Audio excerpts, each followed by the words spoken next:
Message of congratulations to Donald Trump from Micah Center. Following the just concluded elections in the United States of America, the leader of Kisumu Progressive Movement, Mr. Micah Herbert Micah, has sent a message of congratulations to President-elect Donald Trump on his election victory. In his message, Mr. Micah called a new begin for Africa-American relationship and called for a strategic economic partnerships in Africa.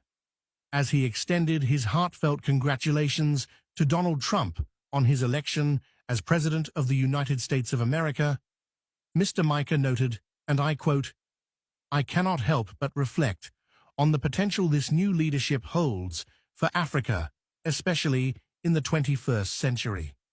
Trump's policies on limiting the growing influence of China and Russia in Africa provide a glimmer of hope for African economies, which have been disadvantaged by unequal partnerships with these global powers."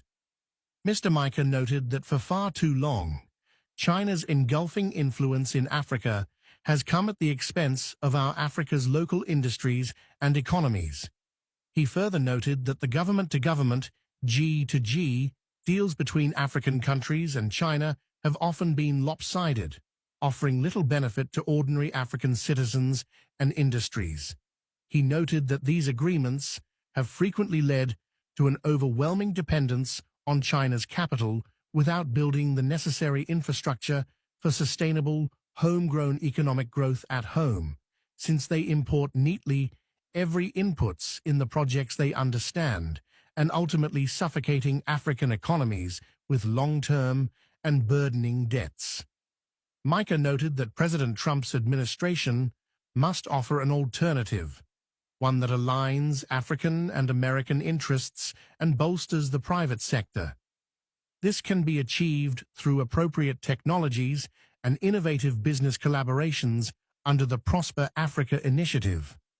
Launched during Trump's first tenure, the Prosper Africa initiative sought to increase U.S. trade and investment on the continent, and its continuation or expansion in his second term could be a game-changer for Africa's development.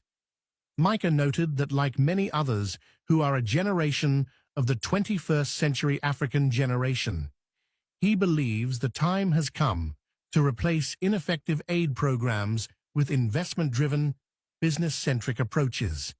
Traditional donor aid has failed to provide the sustainable development that Africa needs. It is time to move toward business aid, rooted in capitalist principles, where the focus is on building long-term economic partnerships that benefit both Africa and its international counterparts, he noted. In his message, he noted that a key priority for President Trump's administration should be to limit China's and Russia's dominance in Africa by facilitating American businesses to invest directly in African markets. This would provide the capital needed to boost private sector growth, creating jobs and improving living standards for millions of Africans. Crucially, these investments must be structured as business-to-business, B2B deals, rather than G2G agreements, which have often been marred by corruption and inefficiency in Africa. The statement further noted that the success of G2G deals in Africa has been limited, and in many cases, they have failed to deliver tangible benefits to the citizens. By encouraging B2B investments, the Trump administration can help build a stronger middle class, revive cottage industries, reward technological innovation, and support venture capitalists who are critical to Africa's economic future. Ultimately, Africa's growth must be driven by dynamic, equitable partnerships that empower the private sector and reward entrepreneurial spirit.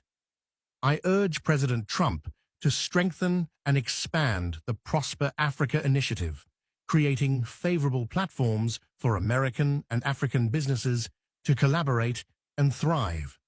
Micah noted that, with the right policies, we can replace China's extractive influence with mutually beneficial business relationships that encourage innovation, foster sustainable growth, and elevate Africa to its rightful place in the global economy. End of statement.